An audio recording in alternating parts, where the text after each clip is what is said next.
격변의 소용돌이 속에서 일본 신임 총리 다카이치는 마침내 그녀의 오랜 신념을 잠시 접어두는 고뇌에 찬 결정을 내렸다.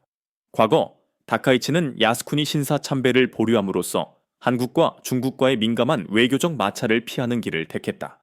2월 17일 그녀가 야스쿠니 신사를 직접 참배하는 대신 공무를 보내는 방향으로 조율에 들어갔다는 소식은 정치권에 일대 충격을 던졌다. 경제안보 장관 재임 시절에도 3년 연속으로 신사를 참배하며 극도의 강경 보수 성향을 드러냈던 다카이치였다. 그녀는 한때 신사 참배를 안 하면 상대가 기어오른다 는 망건과 함께 독도가 일본 영토라는 주장을 명확히 해야 한다고 공언해왔기에 그녀의 총리 취임은 한국 내에서 격렬한 우려와 분노를 동시에 폭발시키는 기폭제가 되었었다.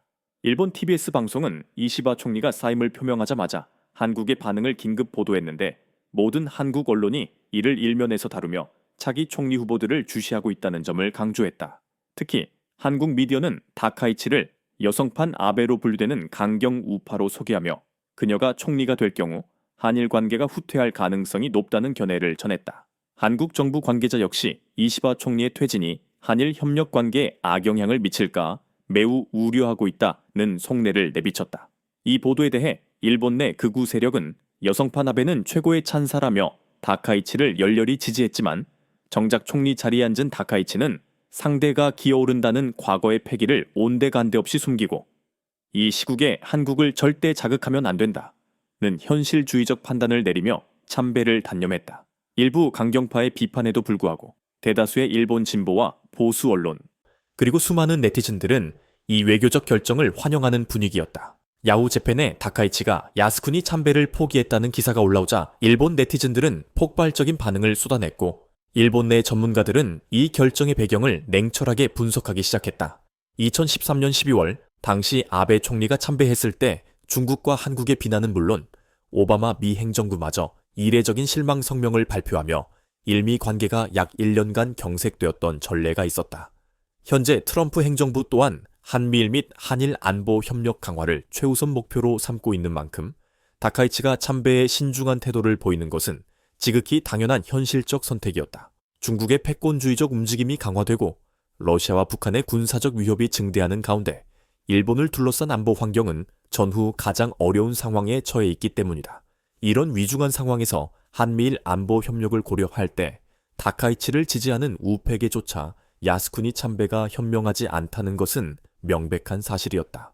게다가 다카이치를 지지하는 강경 보수층은 이미 그녀가 국가 최고 책임자로서 국제 정세를 감안해 유연한 판단을 내릴 수 있는 현실주의자임을 충분히 이해하고 있을 것이라는 분석이다. 특히 이달 말에 트럼프 대통령의 방일이라는 중대한 외교 이벤트를 앞둔 시점에서 미국은 일본이 한국이나 중국과 역사 문제를 둘러싸고 갈등을 빚어 관계가 악화되는 것을 결코 바라지 않는다는 점이 이 결정에 깊이 반영되었다. 매파적 성향의 보수 민족주의자로 알려진 다카이치가 국가 최고 책임자로서 자신의 오랜 신념과 관련된 사안일지라도 국제 정세를 헤아려 현실적인 판단을 내렸다는 것은 미국에서도 대체로 긍정적으로 받아들여지는 대목이었다. 나아가 다카이치의 참배 포기 결정에는 자민당과 연정을 구성하고 있는 공명당의 극심한 반대 또한 결정적인 역할을 했다. 공명당의 사이토 테치오 대표는 7일 회담에서 중국, 러시아, 북한이 연계를 강화하는 등 일본의 안보 환경이 어려워지는 가운데 한국을 자극하는 야스쿠니 참배가 외교 문제가 되어서는 안 된다고 강력하게 경고했다. 하지만 전문가들은 지금 일본의 상황이 단순한 안보 위협 회피를 넘어 미국과의 관계에서 한국의 도움이 절실하기 때문이라는 더욱 근본적인 이유를 지목하며 긴박한 분위기를 조성했다. 다카이치는 지난 총재 선거에서 대미투자 불평등 문제에 대해 확실히 얘기해야 한다고 언급하며 재협상의 가능성을 시사했는데 이는 한국이 여전히 3,500%에 달하는 투자 불평등하고 불합리한 부분을 거부하며 치열한 협상전을 펼치고 있는 상황에 영향을 받았을 것이라는 분석이다. 놀라운 협상력을 보여주는 한국과 연대해야 한다는 내부 목소리가 점점 커지고 있는 것이다. 여기에 더해 다카이치 정권의 발밑은 이미 지뢰밭이나 다름없었다. 일본 동양 경제는 충격적인 제목으로 한 걸음 잘못하면 단명 정권으로 끝날 가능성도 다카이치 정권을 기다리는 지뢰투성이의 정국이라는 기사를 게재하며 위기감을 증폭시켰다. 현재 자민당은 중의원과 참원 모두에서 과반에 미달하는 불안정한 상태였기에 안정적인 정권 운영을 위해서는 공명당과의 연정을 유지하는 것은 물론 일본 유신회나 국민민주당 등과의 협력을 모색해야 하는 절박한 상황이었다. 최근 선거에서 자민당이 패배한 주된 요인은 물가 상승과 실질 임금 정책, 그리고 격차 확대 등 심각한 국내 경제 현안 때문이었으며 당장 유류세 폐지나 부유층 증세 등 난제가 산적해 있었다. 이 모든 이슈를 압도하는 가장 큰 쟁점은 바로 트럼프 대통령이 27일에 일본을 방문한다는 사실이었다. 동양 경제는 트럼프가 일본의 방위비의 대폭 증액이나 미국산 무기 구입을 강하게 요구할 것으로 전망하며 다카이치 총리가 외상이나 방위상 경험이 없어 그녀의 외교 수완이 미지수라는 우려를 표했다. 총리 취임과 동시에 아시아 국가와의 근린 외교와 미국과의 동맹국 외교에서 그녀의 역량이 가혹하게 시험대에 오르게 된 것이다. 보수파가 열망하는 야스쿠니 신사 참배를 감행한다면 공명당과 야당, 그리고 인근 국가의 반발이 필연적으로 뒤따를 것이고 반대로 강경 노선을 봉인하면 발밑에 보수파로부터 불만이 폭주하는 딜레마에 빠지게 된다.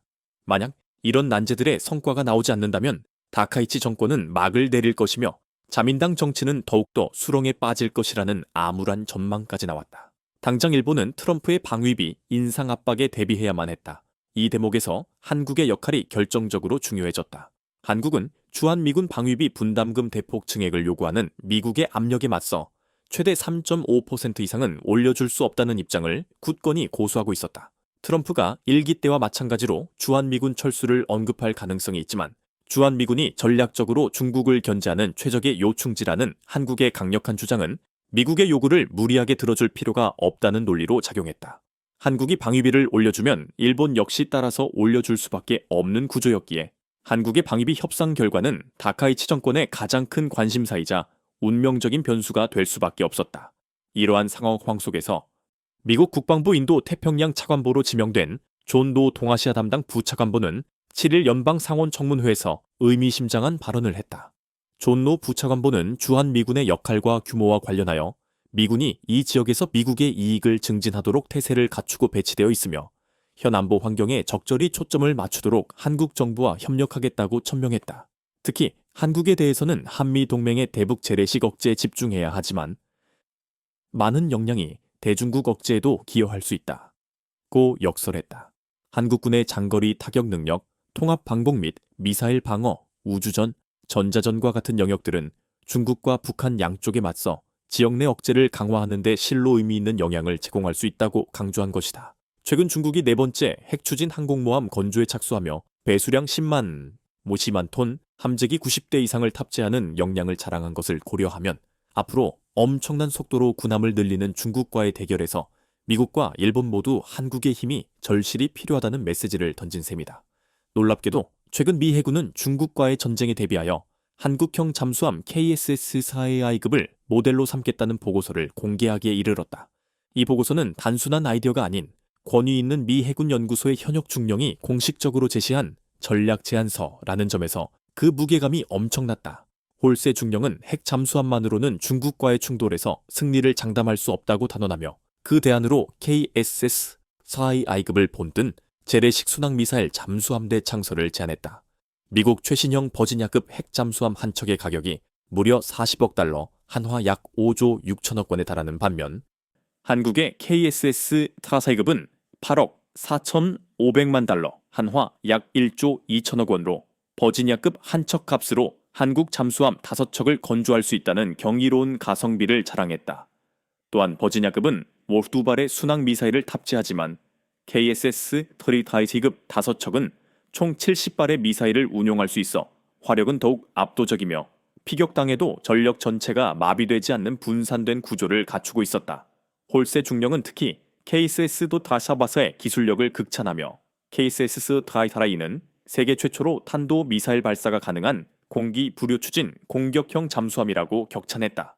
실제로 KSS-4A는 6기의 수직 발사대를 갖추었고 리튬이온 배터리를 채택하여 디젤 잠수함의 약점인 소음과 스노클링을 최소화하는 혁신을 이루었다. 핵 잠수함 시대를 이끌었던 미국이 이제 한국의 잠수함 기술을 본보기로 삼고 있다는 사실은 한국의 군사 기술력이 얼마나 비약적으로 발전했는지를 여실히 보여주는 증거였다. 군사 트래커 하기스는 10월 7일 한국이 개발 중인 극초음속 미사일에 대해서도 언급하며 경탄을 금치 못했다. 그는 현대자동차가 자동차와 전차를 생산하는 것을 넘어 극초음속 순항 미사일 개발에도 참여하고 있다고 밝혔다.